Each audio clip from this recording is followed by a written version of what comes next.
Es de Marcos y Mateo. Son los dos pasajes paralelos del mismo suceso, ¿eh? Vamos a ver este pasaje. Vamos a seguirlo así con versículos. No lean la cita que está en medio sobre todo, ¿no? Vamos a empezar con el versículo 27 de Marcos 8. Un versículo cada uno, recuerdo, de manera alternada. Y terminamos todos en el versículo 18 de Mateo 16, ¿sí? Así como están ahí. Dice así la palabra de Dios. Jesús y sus discípulos salieron hacia las aldeas de Cesarea de Filipo. En el camino les preguntó, ¿quién dice la gente que soy yo? Unos dicen que Juan el Bautista, otros que Elías, y otros que uno de los que profetas contestaron. ¿Y ustedes, quiénes dicen que soy yo? Tú eres el Cristo, afirmó Pedro. Jesús les ordenó que no hablaran a nadie acerca de él. Viniendo Jesús a la región de Cesarea de Filipo, preguntó a sus discípulos diciendo, ¿quién dicen los hombres que es el Hijo del Hombre? Ellos dijeron, unos Juan el Bautista, otros Elías, otros Jeremías, o alguno de los profetas. Él les dijo, ¿y vosotros quién decís que soy yo? Respondiendo Simón Pedro dijo, tú eres el Cristo, el Hijo del Dios viviente. Entonces le respondió Jesús, bienaventurado eres, Simón, hijo de Jonás, porque no te lo reveló carne ni sangre, sino mi Padre que está en los cielos. Yo también te digo que tú eres Pedro, y sobre esta roca edificaré mi iglesia, y las puertas del Hades no prevalecerán contra ella. Padre, ahora que vamos a tu palabra, Señor, que podamos mirar con ojos espirituales lo que tú nos estás enseñando y que podamos, Señor, ponerla en práctica en nuestra vida. Gracias porque tú nos hablas de muchas maneras, pero ahora nos hablas a través de tu Hijo. Gracias por lo que hoy nos vas a enseñar. En el nombre de Cristo Jesús. Amén. Tomen sus lugares. Este es el pasaje. Estos son los pasajes, ¿verdad? Que vamos a ver de Marcos. He titulado a este mensaje, ¿quién es Jesús para ti? ¿O quién piensas que es Jesús? ¿Ah? Tenemos muchas maneras en este mundo ahora, ya no estamos en el mundo en que se escribió este texto hace más de 2000 años, y ha cambiado mucho nuestro mundo y ha cambiado mucho la influencia que ahora tenemos. Y ahora tenemos influencia eh, eh, muy rápida, muy fácil. Déjame tomarte tu teléfono. Iba a tomar el mío, pero lo dejé allá para que no se fuera el internet a través de este aparatito. Y este aparatito es muy útil, ¿verdad? Ahora se llama smartphone. Ahora es un teléfono inteligente, no es como antes. Cuidado. No es como antes que nomás servía para hablar. Al principio, los primeros que salieron nomás servían para eso, para hablar por teléfono. Quizás para la hora, ¿verdad? De una agenda. A mí me tocaron los primeros, era un ladrillo prácticamente, muy grande. Parecía un radio de esos que usan ahora los policías, ¿verdad? O el tránsito. Era un ladrillo, sí, así le decíamos ladrillo prácticamente. Y nomás servía para hablar. Pero ahora tiene muchas cositas ahí. Gracias a Dios podemos tener la Biblia ahí. Yo tengo en mi teléfono una aplicación, ¿verdad? Donde puede ir uno a muchos tipos de Biblia, muchas versiones de la Biblia. Es una maravilla eso, para mí sí ha sido una gran herramienta, pero se ha vuelto también una gran distracción. Y entonces ahora estaba mencionando ahora Silvia, y ahora las tareas son en el teléfono. Yo no sé cómo se ha hecho eso ahora. No me imagino cómo pudiera ser. Luego le vamos a preguntar a Anita cómo está eso, para que me explique bien y pueda entenderlo. Pero yo no sé si le ha pasado a usted, que usted entra a una cosa y luego se va a otra y luego a otra, y al rato la tarea por la que fue o la razón por la que usted fue al teléfono ya quedó atrás, ya quedó olvidada, y al rato la apaga y dice, pues si abrí el teléfono para esto. A mí ha sucedido muchas veces. Y no es solamente por mi problema de memoria, sino que es la distracción que presenta ahora los teléfonos, que vienen y vienen cosas, mensajes y vienen todo. No me acuerdo si ayer o antier, hace unos días, yo me escribía algo y luego me decía, ¿permite usted que le envíe notificaciones? Yo siempre le digo que no. No permito que me mande notificaciones. Yo iré a ver si me interesa, iré a ver allá, pero no quiero interrupciones. Porque si está la Biblia ahí, yo la leo ahí, tengo el programa, yo no sé si usted lo lleva, esta Silvia se acaba de agregar al grupo, ¿verdad? Y de veras, gracias a Dios por ti, Silvia, pero estamos leyendo la Biblia en un año. Yo no sé si quieras empezar, te lo podemos dar, eh, eh, para que a lo mejor tú dices, no, pues ya llevo un mes, porque ya estamos a 4 de febrero. Ya llevamos un mes de lecturas, ¿verdad? No estamos checando si están leyendo o no. Eso es más para que nos disciplinemos en usar un poquito más del tiempo de nuestro día a leer la palabra, unos capítulos, porque son varios capítulos. Es imposible leer la Biblia en un año, toda la Biblia en un año de tapa a tapa, eh, eh, sin leer varios capítulos. Hay que leer varios capítulos. Pero bueno, esa es una invitación solamente por si acaso quieres, nos digas, ya te podemos proporcionar el plan. Aunque no empieces en el día 1, ¿verdad? El primero de enero, sino que empieces ahora. Empieces hoy o mañana. Empieces hoy o mañana, ¿verdad? Cuando tú quieras. Y luego quizá reponerte o terminarlo el 4 de febrero del próximo año, ¿verdad? Yo creo que eso es solamente un plan disciplinario personal, ¿verdad? Nadie te va a estar checando si lo estás haciendo o no. Yo a veces pregunto, más por saber si lo siguen leyendo o no. La mayoría empezamos nuevos propósitos o nuevas cosas que hacer y la mayoría no la terminamos. La mayoría ahorita, los que empezamos a hacer ejercicio el 1 de diciembre, el 1 de enero, ahorita la mitad ya lo están haciendo. Eso nos dicen las estadísticas. ¿Ya? Entonces, y también estoy seguro que si algunos empezamos a leer la Biblia el 1 de enero, ahorita muchos ya no lo están haciendo. Están leyendo lo que a diario nos ponemos. Por ejemplo, ahorita que estamos leyendo Marcos, pues hay un pasaje de Marcos que hay que leer, además de las otras lecturas. No sustituyen a ninguna.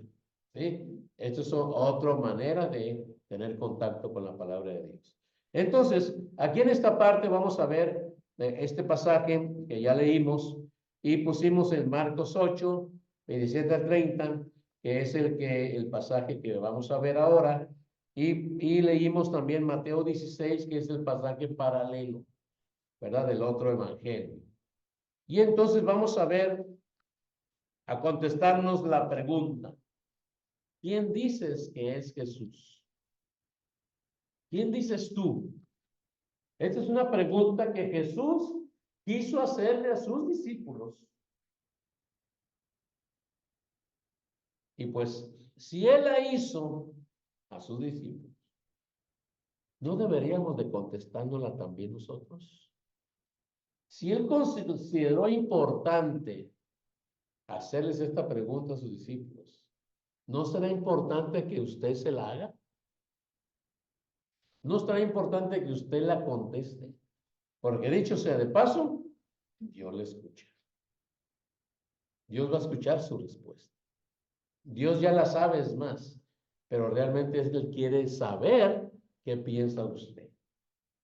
Entonces vamos a contestándolas a través de estos 5 puntos de estos 5 puntos que han sido tomados de la palabra de Dios y veamos si usted está pensando así y si no, pues la idea es que piense así como dice la palabra de Dios. Primero entonces, vamos a ver este primer punto. El padre que, fíjese aquí en Mateo, Jesús respondió, le dijo, bendito eres Simón, hijo de Juan, porque mi Padre que está en el cielo te lo ha revelado. O sea, esto que Pedro contestó no fue de su propia, no fue de su propia cosecha, o no fue de su propia mentalidad, o no fue lo que él realmente pensaba en su totalidad. Quiero situarnos en que Pedro y todos los discípulos, recuerden que todos eran judíos, ¿sí? Ahora, dicho sea de paso, el judío de aquel tiempo no es el mismo judío de ahora. El judío de ahora es una, hay de 2 tipos. Una es el ciudadano de Israel, que aunque no profese la religión judía, que esa es la otra parte, el judío es una religión, ¿verdad? Entonces, ahí está el judío nacional, porque nació allí, y hay el judío de religión. Esos son los 2 tipos de judíos. Así a grosso modo, ¿eh? A lo mejor incluso hay divisiones entre ellos, o sea, diferentes tipos de judío entre los 2 tipos. Y no tiene caso que aquí los clasifiquemos y eso, porque no va por ahí el asunto. La idea es nomás que nosotros nos ubiquemos en la gente a quien le estaba hablando aquí Jesús, ¿sí? Entonces, todos esos discípulos con los que Jesús estaba hablando eran judíos de religión y de la misma nación, eran una misma cosa, ¿no? Entonces, estos conocían muy bien el Antiguo Testamento, vamos a decirle aquí, que no se llamaba así allí, ¿no? No se llamaba así en aquel momento, de la ley de Dios, ¿sí? Ellos conocían muy bien esto, eran instruidos desde muy chiquitos, a través de sus padres, a través de gente, eran instruidos y todos debían de conocer al dedillo, ¿eh? No como nosotros que luego se nos cambian las letras, las palabras y no nos sabemos muchos versículos. No, ellos hacían hasta exámenes cada cierto tiempo, exámenes, así real, y no eran escritos, eran orales. Los juntaban en un grupo y decía, a ver, ok, a ver, pásale tú nos vas a decir ahora Jeremías 33:3, por decir algo, ¿eh? Un ejemplo, que es un texto corto y a muchos no lo sabemos. Y a ellos les llamaban, a ver, capítulos enteros. Dime el Salmo 23, por ejemplo. Que dicho sea de paso, no estaba esa división. Le llamaban de otra manera. La división en capítulos y versículos es muy posterior, cientos de años después. Pero bueno, yo les quiero decir, es así, más o menos, ellos les hacían exámenes. Y después de esos exámenes, pues era un fiestón porque el muchacho había pasado la prueba, ¿no? Bueno, esos eran los judíos a los que Jesús le estaba hablando. Entonces, cuando Pedro contesta esto, mucho de lo que él estaba diciendo era el significado que él ya le habían enseñado, ¿sí? Entonces, él contesta, Pedro contesta, Pedro contesta, pero entonces Jesús mismo, recuerden, una de las personas de la Trinidad de Dios, entonces le dice, ¿no? Bendito eres, no por cualquier otra cosa, porque mi Padre que está en el cielo te lo ha revelado. Y aquí les puse yo, aquí en la proyección está también, no la traducción viviente, no lo aprendiste de ningún ser humano. Él tenía muchas enseñanzas anteriores Pero ahora lo que estaba diciendo es lo que Dios mismo le estaba revelando. ¿Sí? Y miren, déjenme más o menos ver la importancia de eso. Aquí está 1 Corintios 2, 14 y 15, ¿no? Fíjense bien lo que dice. Pero el hombre natural no percibe las cosas que son del Espíritu de Dios, porque para él son locura y no las puede entender, porque se han de discernir espiritualmente. En cambio, el espiritual juzga todas las cosas, pero él no es juzgado de nadie. Intencionalmente incluí el versículo 15 aquí, porque está hablando de dos tipos de personas, ¿sí? Dicho, lo voy a decir más claramente. El mundo está dividido en dos tipos de personas. Todo el mundo. No lo divido yo, lo divide la palabra de Dios. Yo nomás lo estoy exponiendo, ¿sí? Dice aquí, el hombre natural es uno, ¿sí?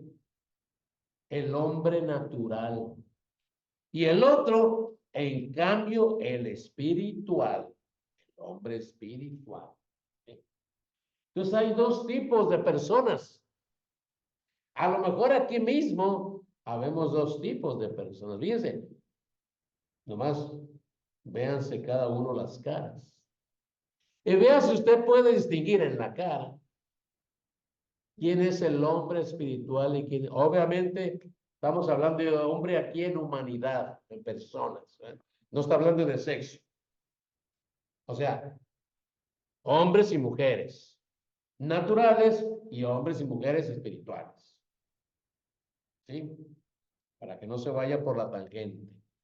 Porque algunos, algunos el enemigo podía estar poniendo pensamientos en su mente y estarle diciendo, no, no, esto no es para ti, porque se está refiriendo al hombre.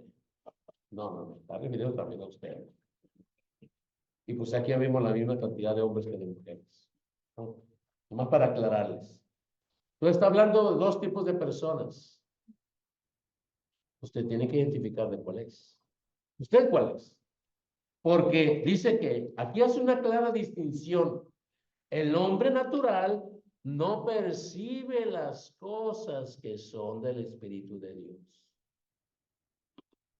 porque para él son locura y no las puede entender. ¿Por qué? ¿Por qué no las puede entender? Porque se han de discernir espiritualmente. Entonces, ¿cuál es? Aquí el Señor, Dios mismo, pues escribiendo a través de Pablo, está escribiéndonos a nosotros. Y hay dos tipos de personas. Y una de las diferencias, es la única, es que una no percibe las cosas que son del Espíritu de Dios y el otro las percibe. ¿Por qué? Porque pues que tiene el Espíritu de Dios, ¿verdad? Él sí juzga todas las cosas, dice. Entonces, dependiendo de cómo usted se considere, y esa puede ser la característica. Yo no sé si usted en algún momento le pasó, creo que ya lo dije alguna vez, yo recuerdo cuando en la preparatoria, mi maestro de filosofía nos encargó leer un pasaje bíblico, un capítulo de la Biblia. No sé ni cómo lo obtuvimos, no me acuerdo. Si no me acuerdo de la semana pasada, menos de hace años. No recuerdo realmente cómo. Sería bueno preguntar. Yo tengo un grupo con mis compañeros de la prepa también. Y sería bueno preguntarles a ver si se acuerdan. Pero yo me acuerdo que nos dejó leer un pasaje, un capítulo de la Biblia. Y yo recuerdo que no lo entendí. Y luego era un pasaje del Antiguo Testamento, ¿no? Pues menos. Con trabajo los entiendo ahora. Entonces, me acuerdo que lo leímos y la verdad, no lo entendí que ni me acuerdo de qué fue. Pero recuerdo que cuando conocí a Cristo, cuando le hice el Salvador de mi vida, entonces mi pensamiento se empezó a abrir, ¿verdad? y empecé a entender la palabra de Dios. Obviamente desde antes, porque no crean que me hablaron y luego acepté. No, no, yo rara vez soy así, ni incluso con las cosas médicas que son mi profesión, soy así. Yo primero veo y las analizo y busco otros en otros libros y veo otros artículos y luego veo si acaso son aplicados.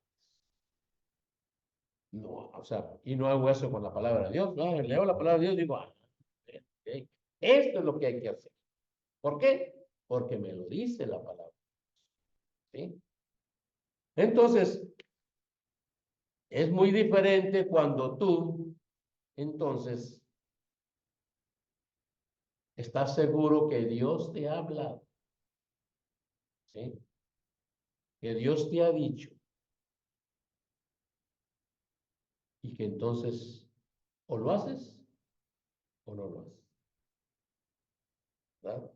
Porque tú has discernido, tú has juzgado esto que ahora me aprendí, no viene del pastor Héctor, no viene de Cuauhtémoc, no viene de Lila, no viene de Silvia, viene de Dios, ¿verdad? Entonces, según ayer antier estaba platicando yo con unos conocidos ahí en un Canichi, donde venden un puesto pues de comida, venden comida ahí afuera del hospital. Y estaba hablando con el señor, el dueño, pues que junto con la señora atienden ahí. Y pues decíamos cómo cada persona piensa diferente. Y entonces yo le decía, yo le sugiero que tengan cuidado, porque usted tiene que tener cuidado con estas cosas. No, pero es que, ¿por qué? ¿Por qué para allá? ¿Por qué para allá? Y entonces dice, estaba otro de los conocidos ahí. Dice, no, no, pero mira, lo que te dice el doctor, por lo menos esta cosa es importante. Te tienes que revisar. Porque yo les decía que yo me reviso por lo menos una vez al año. Y me hago exámenes una vez al año. Que tenga síntomas o no tenga síntomas, yo me hago eso. Alrededor de mi cumpleaños yo hago eso y me hago revisar por un médico. Y lo hice esta vez que cumplí años, ¿no? Entonces yo le decía que es muy bueno que nosotros hagamos eso. Pues no, es que yo no siento nada, yo estoy como caballo. Y yo, ¿para qué voy y gasto? Para ellos no es un gasto, para mí es una inversión en mí mismo, ¿eh? Entonces, sí, pues la gente piensa diferente, pero cuando vemos que una autoridad nos dice algo, ¿por qué es que vamos al gobierno y sacamos la licencia? ¿Por qué usted lo hace? ¿Verdad?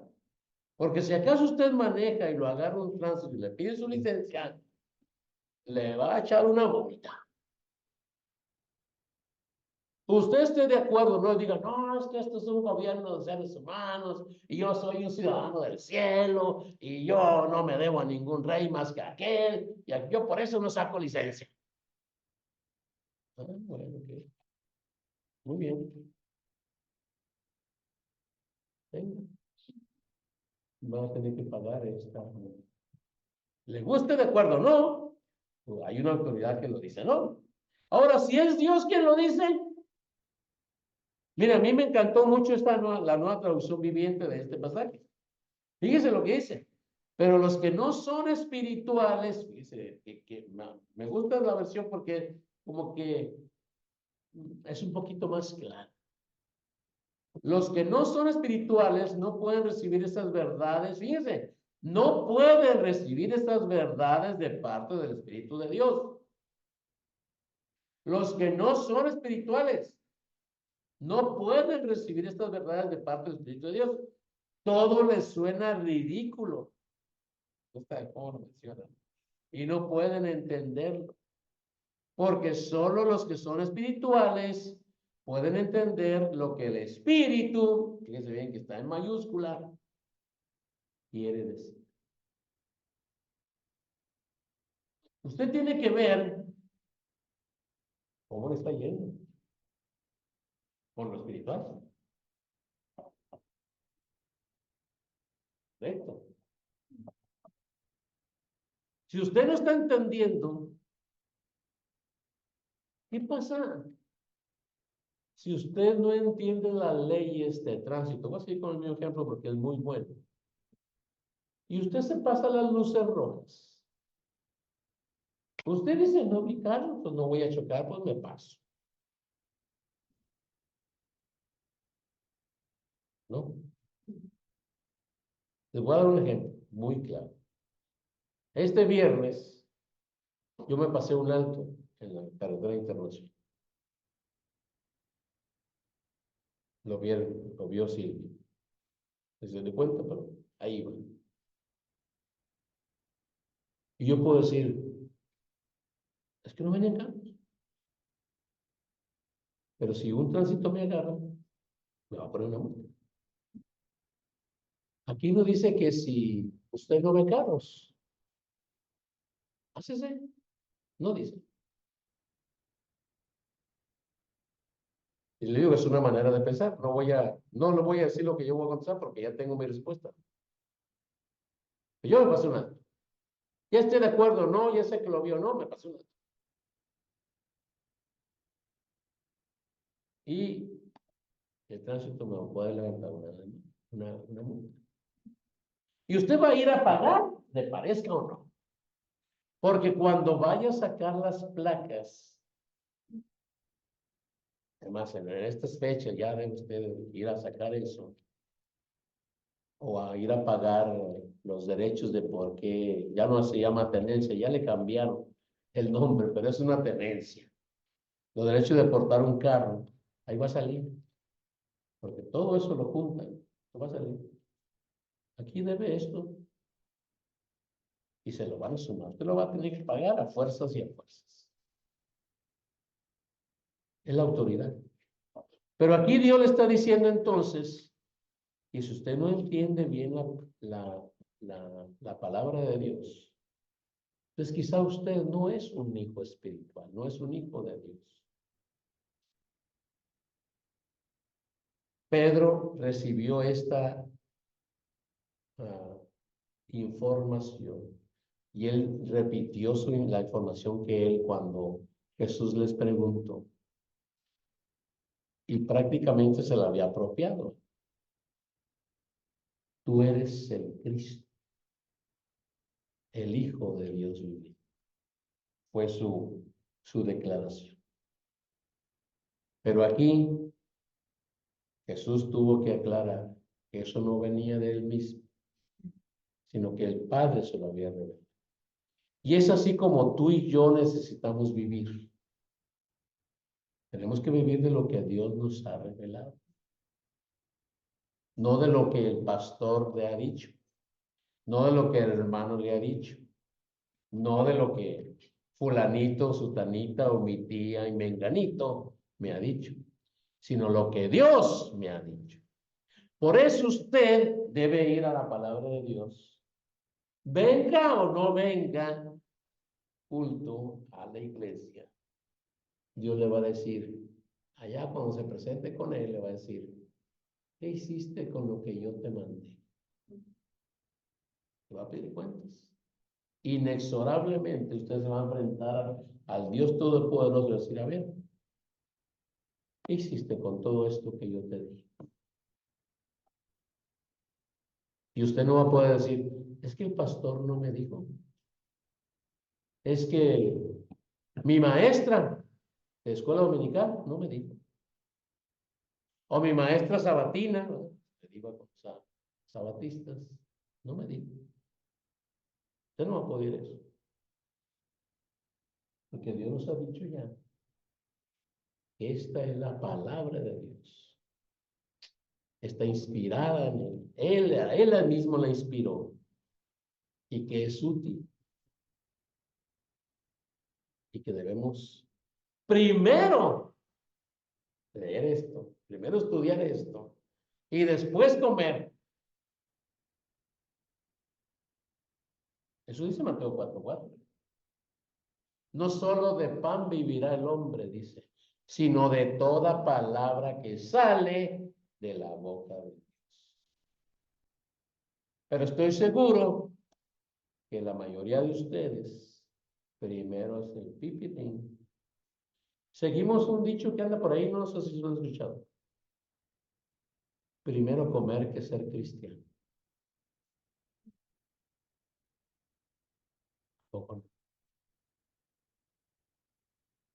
Entonces, ¿a quién oye usted? Esa es la pregunta. ¿A quién le está haciendo caso? Pedro aquí dice una gran verdad, pero Jesús tiene que decir que no es por él mismo, no es su propia sabiduría que él lo ha dicho, sino que es lo que el Padre le ha revelado. Y él simplemente está repitiendo lo que el Padre le ha revelado. Porque usted necesita acordarse, y de nuevo se me olvidó el cuadro, que usted puede acordarse que unos días después, Pedro mismo lo niega. Y no lo niega una vez, lo niega 3 veces, una tras otra, una tras otra. El que dijo, tú eres el Cristo, el Hijo del Dios. Si estuviera ahí cualquiera de nuestros amigos o enemigos, yo no sé cuál tiene usted más cerca, yo me estoy acordando de uno que nomás se fija en lo que digo. Si yo tuviera ese amigo ahí cerca y yo hiciera eso, era el primero que iba a salir. Ya ves, mira tú, no que tanto que publicas ahí y dices, y mira, estás negando a tu maestro. Casi lo aguas, ¿eh? De nuevo, tú tienes que mostrar entonces lo que el Padre te revela. Y para eso tienes que ir a ver. Porque Dios no te va a hablar así. Así como yo te estoy hablando y tú estás escuchando las ondas de mí, que yo emito. Dios no te va a hablar así. Yo no digo que Dios no puede hablar así. Dios puede, claro. Pero Dios ya no habla así. Él nos habla a través de su palabra. Por eso es que necesitamos mantenernos pegados a su palabra. ¿Verdad? Y es por eso que yo le animo a que usted lea la Biblia un año, ¿ah? Y además esté leyendo los pasajes que estamos entregando, los que recibió el viernes, eh, para estar estudiando Marcos esta semana. Un énfasis en Marcos, pero no significa que usted sea lo único que lea. Debería estar leyendo más, ¿verdad? Entonces, vamos a ver entonces lo segundo que vemos aquí en cuanto a Jesús. ¿Quién es Jesús? Está en Mateo 16, 13 al 14. Dice aquí, sigue diciendo, viniendo Jesús a la región de Cesarea de Filipo, preguntó a sus discípulos diciendo, ¿quién dicen los hombres que es el Hijo del Hombre? Fíjense, hay otro nombre más ahí. Él se hace llamar, ¿qué es el Hijo del Hombre? ¿No? Y ellos dijeron, unos Juan el Bautista, otros Elías y otros Jeremías o alguno. Miren nomás cuántas identificaciones tenía Jesús entre el pueblo. En el pueblo. La verdad no sé qué población hubiera habido ahí en ese tiempo. Ahí, ¿verdad? Está en Cesarea de Filipo. Era un pueblo pequeño, yo creo. No, yo creo que más pequeño que Ciudad Obregón. Pero ya tenían varias identificaciones. Unos decían que era Juan el Bautista. Juan el Bautista ya había muerto. En otra de las versiones dice, era Jesús el Bautista el que había resucitado. Y otros Elías, ¿verdad? Un profeta de hace mucho tiempo que también ya había muerto. Y otro Jeremías, otro. No sabían bien quién era. Recuerden que le está preguntando quién dice la gente. ¿Quién dicen los hombres que es el Hijo del Hombre?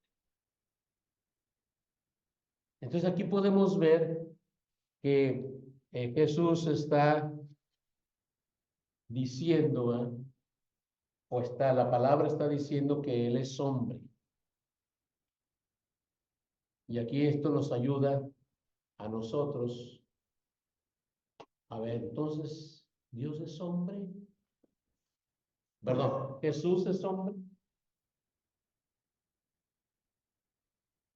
Y tenemos que decir que esta fue una de las cuestiones que en aquel tiempo estuvo muy discutida. Yo no sé si usted ahora tiene la manera de discutirlo con alguien o de platicarlo con alguien, pues yo no sé qué concepto tenga de discusión, pero a veces la discusión suele ser pelea. Pero no es así, una discusión estamos platicando de ello. Discusiones son las que tenemos los viernes aquí.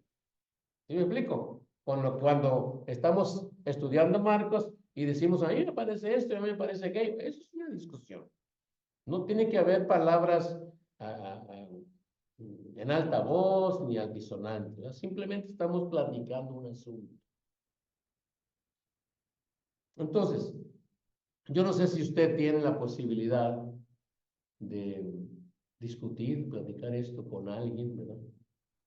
Pero entre más contacto tenemos con las personas que no creen en Jesús, hay más oportunidad de platicar de este asunto. Y miren, aquí incluí este pasaje, 1 Timoteo 2:5, donde dice que hay un solo Dios y un solo mediador.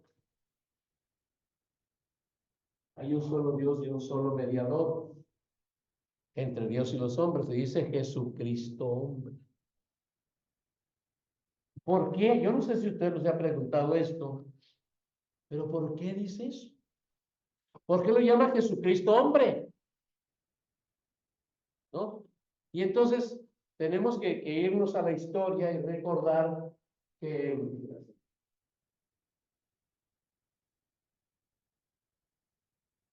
por ejemplo, acaba de pasar ahorita, en nuestra época, que acabamos de celebrar la Navidad. ¿Sabe qué es Navidad? Navidad, el puro término Navidad significa natalicio. ¿Por qué no hacemos la Navidad cuando nació? ¿Usted sabe cuándo nació Benito Juárez? En esa fecha nació, en esa fecha murió. ¿Sí? ¿Sure? ¿Seguro?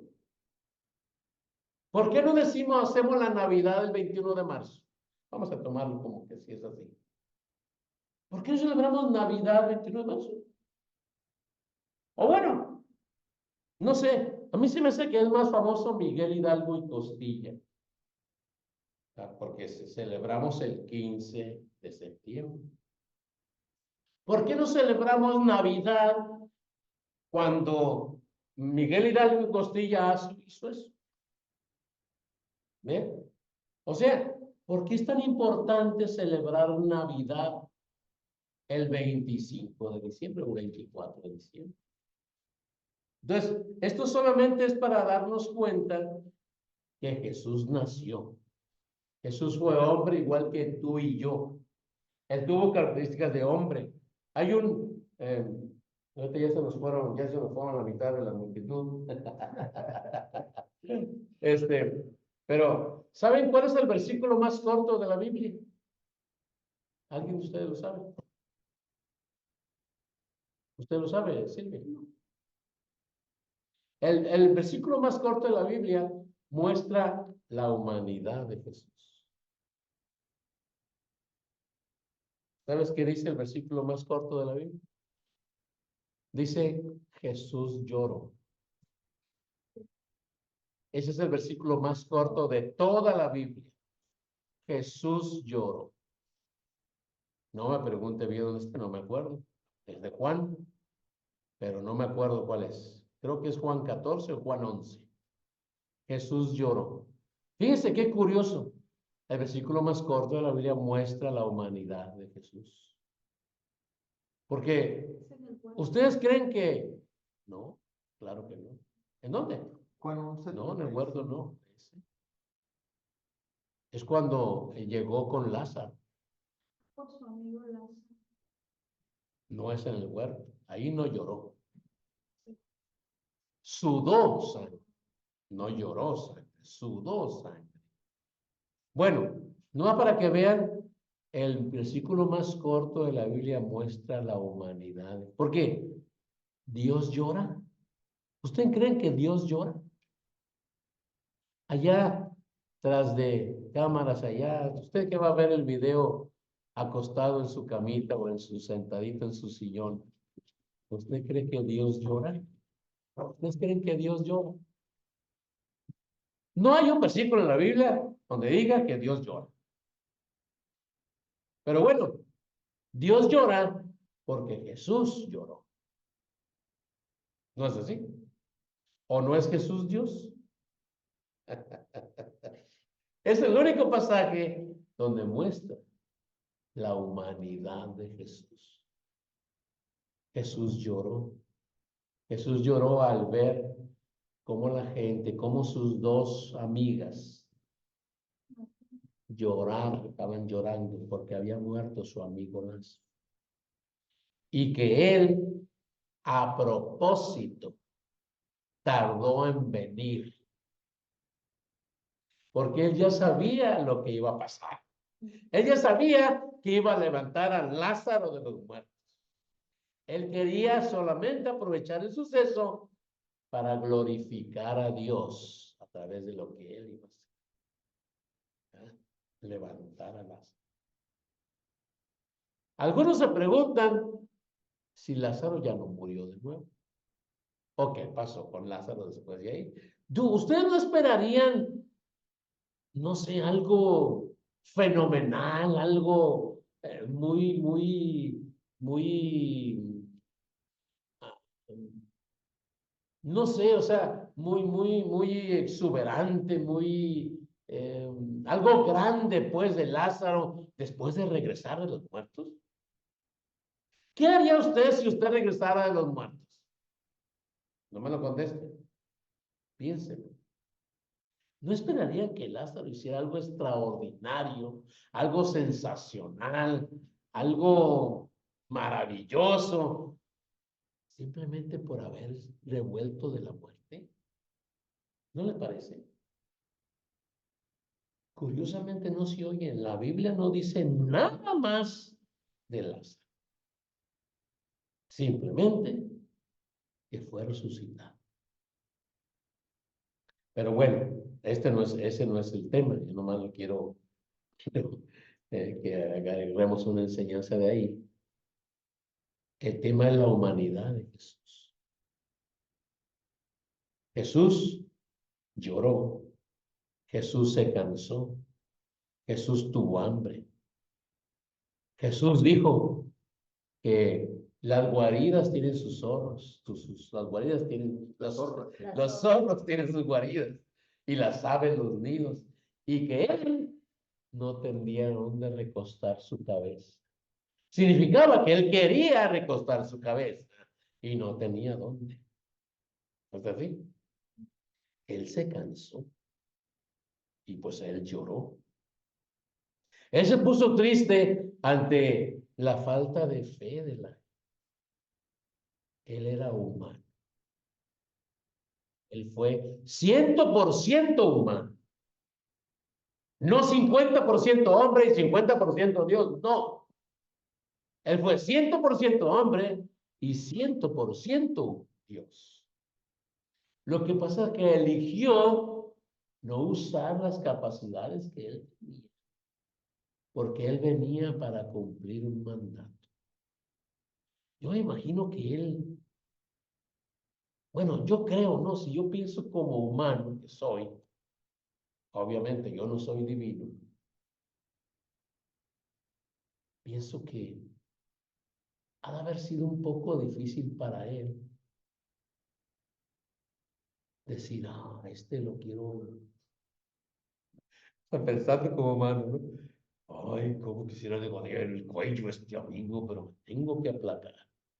Pensando como hombre, ¿no? O sea, como cuando tú ves, pues, que alguien hace algo malo, muy malo contra ti, contra tu familiar, contra tus amigos, contra quien sea, y tú dices, ay, qué ganas de... A lo mejor no le dieron ganas de matar a nadie, obviamente, pero no sé. A mí se me hace muy difícil ver las imágenes que artísticamente me plasmaron en la pasión de Cristo. Yo no sé si usted la ha visto. Y cómo está cargando esa cruz, cómo le clavan, cómo se ve, cómo se arranca el pedazo de la carne del artista este. Obviamente fue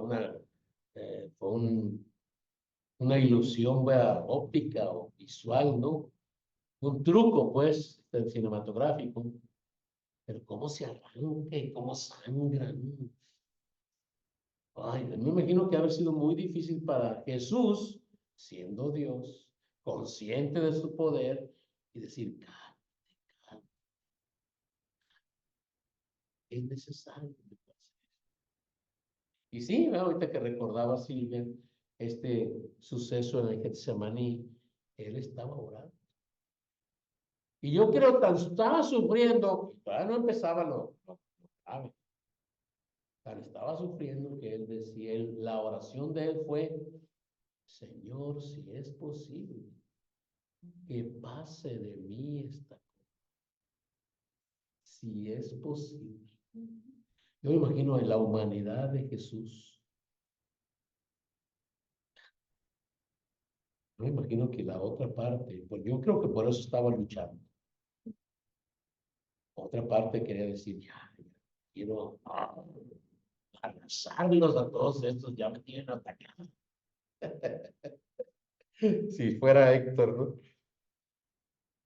Pero él decía, no se haga lo que yo quiero, sino lo que tú quieres. Y ahí es donde tenemos que aprender de su humildad. Dicen que humildad es poder bajo control. Dicen que humildad es el que tiene el caballo, que a pesar de tener esa gran fuerza en sus patas, no patea todo lo que quiere, sino que se controla.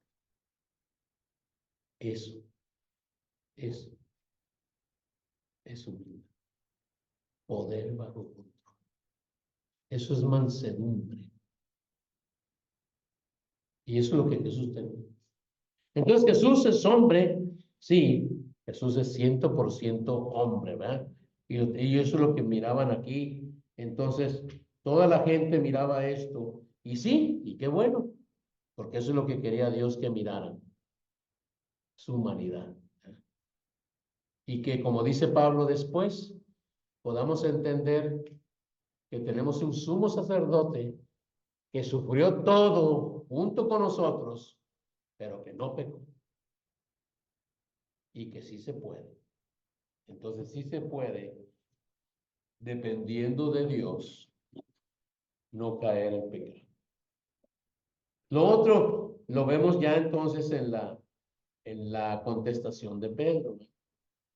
Él les dijo aquí en Mateo, ¿y vosotros quién decís que soy yo? Respondiendo Simón Pedro dijo, tú eres el Cristo. El Cristo, esta frase de Cristo, recuerden que ustedes, pues nosotros no, todos nosotros, a leer la palabra, no estamos leyendo el texto original. El texto original estaba en griego. Usted está leyendo una traducción.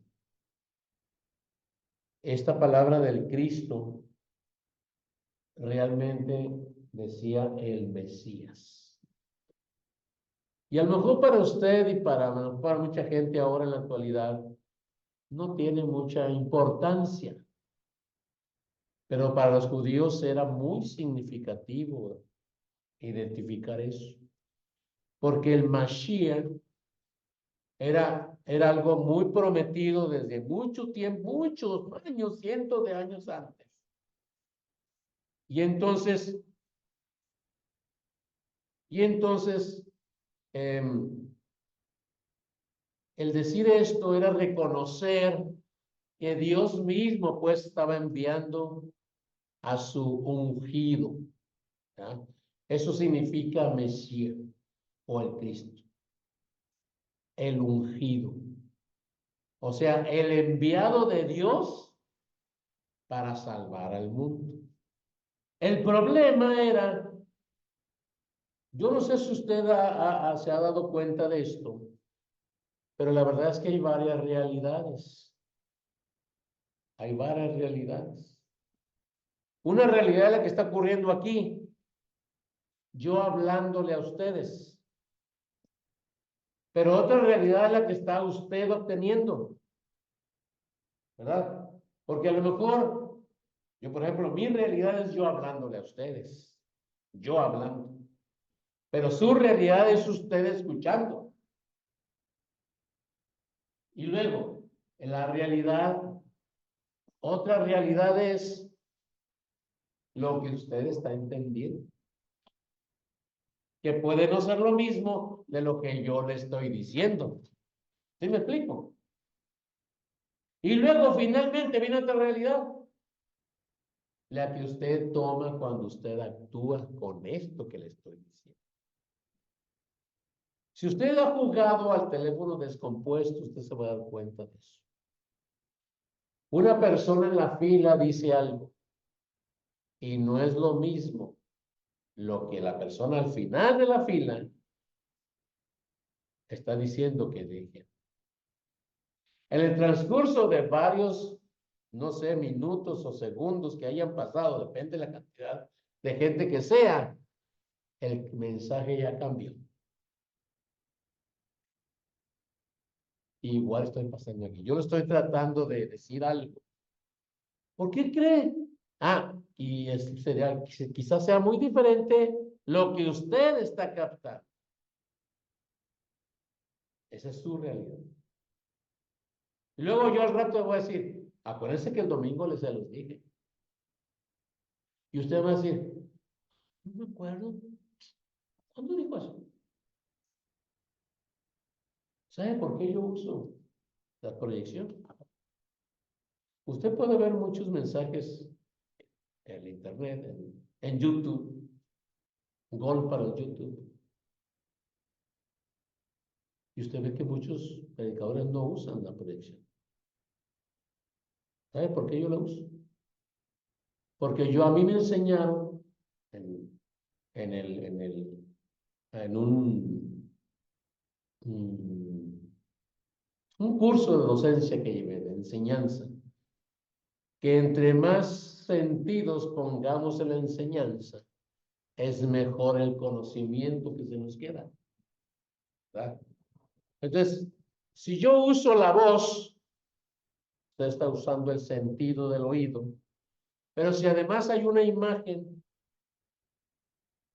y además lo discutimos, entonces ya estamos usando muchos sentidos para adquirir conocimiento. Entre más sentidos pongamos, mejor será el conocimiento. Mejor se me va a quedar. Ya ese va a ser muy importante que se me quede. Entonces, ¿por qué yo uso varios? Ahora, no sé si se dio cuenta. No se dio cuenta. La música que elegí para cantar ahorita está relacionada con el tema. Entre más sentidos usemos, mejor se queda el conocimiento. Y sabe que así lo hizo el Señor. Él dijo, ve todo esto. Me encantó esta imagen. Él dijo, yo soy la luz. Yo soy la vid verdadera. Yo soy el buen pastor. Lo usó en imágenes. Él no estaba, cuando dijo yo soy el buen pastor, no estaban las ovejas ahí. Pero la gente conocía el lugar. tenía experiencias con eso. Usó más maneras de mostrarse. ¿Para qué? Para que entonces con nosotros como Pedro podíamos decir, tú eres el Cristo, tú eres el prometido, tú eres el Mesías, tú eres el enviado de Dios. No solamente eres hombre, eres Dios hecho hombre. Eso es lo que es el Mesías, el Cristo, el ungido. Vean, estoy diciendo de tres maneras, en tres lenguajes, un mismo nombre. Está contestando la pregunta de Jesús. ¿Quién dices ustedes que soy yo? ¿Qué contestarías tú? Lo más importante es qué contestarías tú. ¿Qué le dirás a la gente? Ahora que hay tanto en qué creer o en quién creer, ¿qué le dirás tú ahora a la gente? Y creo que me equivoqué aquí, ¿verdad? Porque debía ser el número 3. Jesús es el Cristo. Miren, aquí les voy a dar una profecía de Jeremías, precisamente uno de los que decían ahí quién era.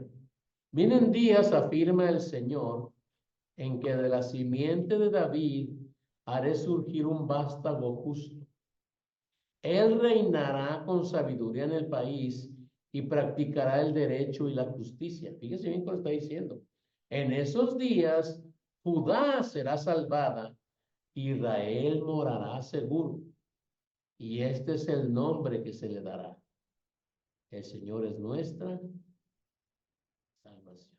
¿Sabe qué significa Jesús? Salvador. El Señor es mi salvación. ¿Se fijan? Eso es una profecía. Pero fíjense lo que está diciendo. Él reinará con sabiduría en el país y practicará el derecho y la justicia. ¿A quién está describiendo Jeremías? No estoy refiriendo a un hombre. ¿Qué puesto está describiendo Jeremías? Él reinará con sabiduría en el país y practicará el derecho y la justicia. ¿A qué puesto está describiendo Jeremías? A un rey. A un gobernador. Entonces, los israelitas de aquel tiempo y los de ahora todavía, pues tienen más o menos la razón de esperar no a un niño envuelto en pañales en un pesebre. Ellos esperan un gobernador, un rey que venga con poder, como sucedía con las naciones alrededor, ¿verdad? A conquistar el país. Eso esperaban los israelitas. Eso esperan todavía. Los israelitas no son cristianos, son judíos. ¿A quién espera usted? Esa es la pregunta verdadera ahora. ¿Qué espera usted? A lo mejor espera un sanador. A lo mejor espera un esposo. A lo mejor espera un ayudante. A lo mejor espera pues, alguien que le sustente, ¿verdad? Y que le dé los billetes. A lo mejor espera pues, un gobernante justo, ¿verdad? No necesitamos gobernantes justos. ¿A quién espera usted? O a lo mejor espera a quien le ayude a gobernar su familia, a administrar bien los bienes que tiene. No sé, ¿a quién espera usted? Los israelitas esperaban un rey con sabiduría que practicara el derecho y la justicia para morar seguro.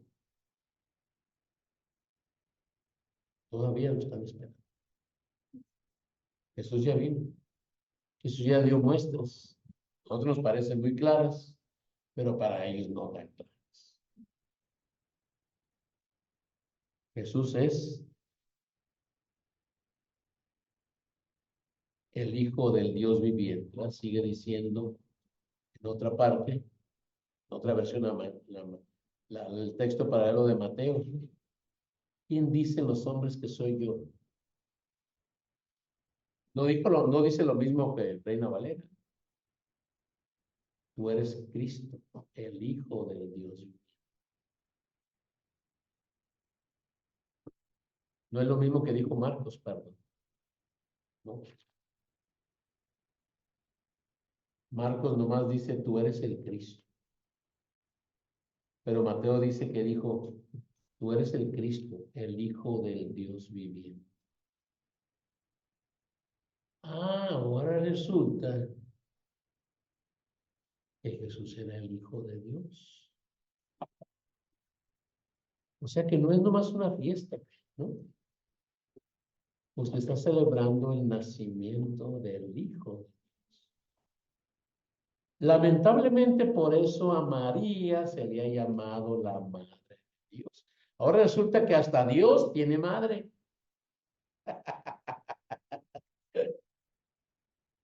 Porque necesitaban nacer de padre y madre. ¿No? ¿Se fijan cómo hacemos a Jesús hombre? ¿Que necesita hombre, papá y mamá para nacer? Pero perdemos de vista esto que puse aquí en Mateo 1. El ángel le apareció a María. Le apareció aquí en este caso, bueno, sí, a María. No, perdón, se le apareció a José aquí en este caso. José, hijo de David. José era el descendiente de David, cumpliendo de nuevo la profecía.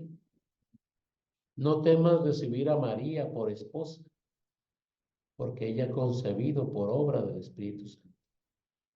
¿Qué dirías tú, Cuauhtémoc, que alguien se te presentara con tu novia que ya embarazada y tú no la has tocado?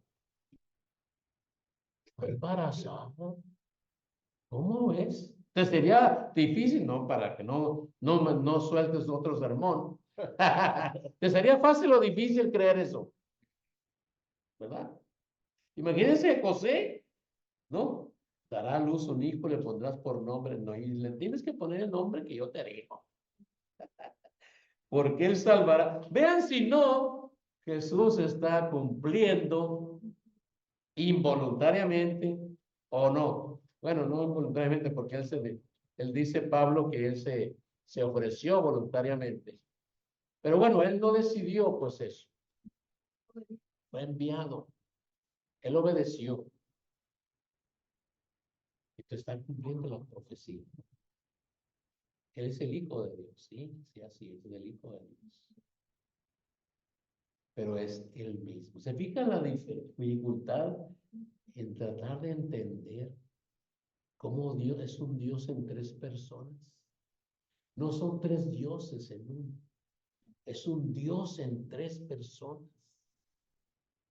Yo no sé si a usted le es difícil. A mí me es difícil entender. Lo creo porque lo leo en la palabra de Dios. Pero me es difícil entender. Y trato de explicarlo, pero pues a veces es difícil. Ahora imagínense hace más de 2020 años, estamos en 2024, más de ese tiempo, entender lo que ellos estaban no leyendo en libros, sino en pergaminos. Creer eso. Por eso realmente se llama fe. Perdón. Fe, ¿verdad? Creer lo que no se ve. Eso dice Hebreos 11, que es la fe. La certeza de lo que se espera.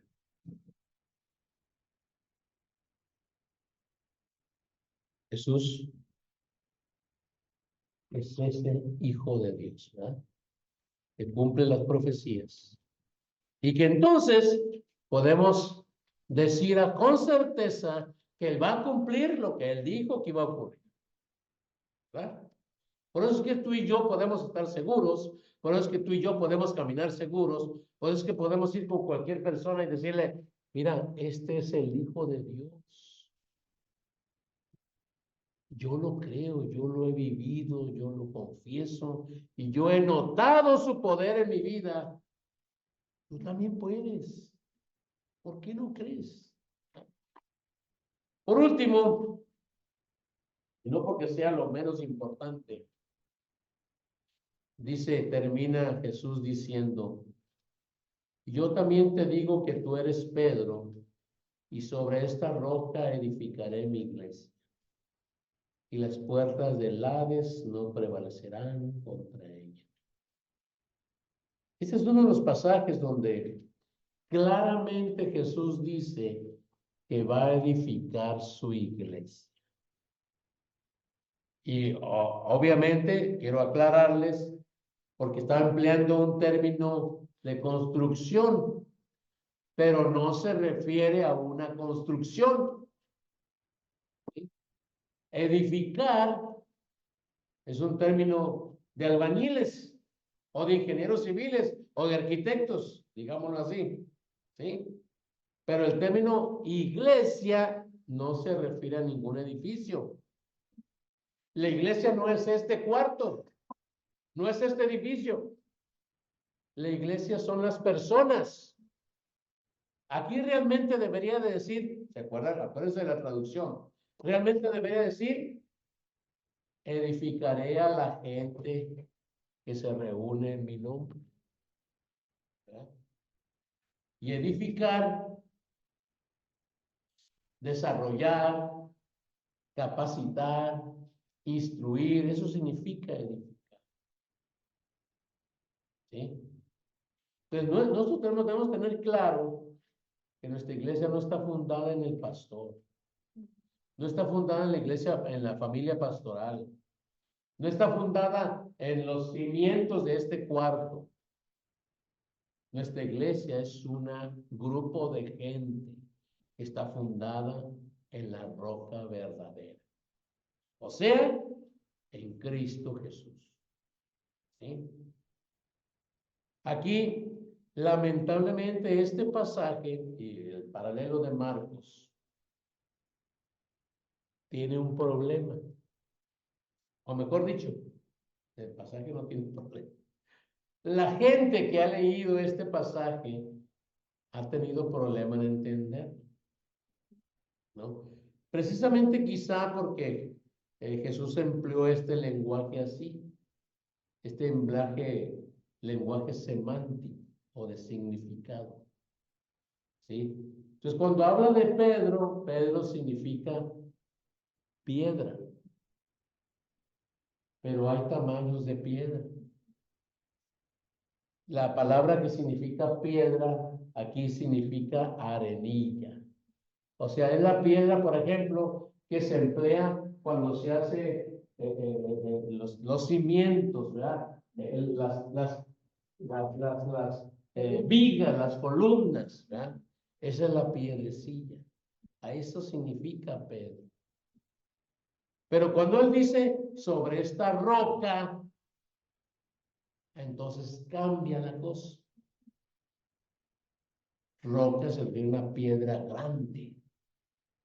Yo no sé si usted ha ido de parte de... A mí esta ilustración, esta foto me gustó, porque si usted se parara ahí enseguida de la piedra esta, usted quedaría así de este tamaño. Y el piedrononón así grandote, ¿no? Y usted no podría ni subirse siquiera. Entonces, este uso del significado de las palabras aquí, pues ha hecho entender a otros que él se está refiriendo a Pedro como la roca. Y entonces dicen, Pedro es sobre quien fue edificada la iglesia. Y entonces, sacando el texto de su contexto, toman el pretexto para decir, Pedro, es la roca. Pero no, Pedro es la piedrecilla. ¿Sí? Debemos tener claro muy bien esto, ¿eh? Entonces, nuestra iglesia no está fundada en la piedrecilla. Está fundada en la roca. Es Cristo la roca. Y en 2 Samuel está muy claro este texto: Jehová es mi roca, mi fortaleza, mi libertador, mi salvador, textualmente, mi salvador. Y miren, aquí la traducción está todavía más difícil. 2 Samuel está escrita en hebreo, no en griego, en hebreo. Y en hebreo de hace miles de años. Su iglesia está fundada en la roca que es Cristo. Recuerda. No en un cabecilla, no en un líder humano, sino en Cristo Jesús. Entonces, cuando usted va y predica, cuando usted va enviado por Dios, usted va enviado por Cristo. Usted no va enviado por el pastor. Ahora que nos estamos preparando para participar, ojalá podamos hacerlo. Y la verdad, lamentablemente, lástima que no vinieron muchos de sus hermanos, pero lo voy a poner ahí en el grupo. Lamentablemente no participan muchos de esta participación en la convención regional. ¿Ya? Sería muy bueno que participáramos.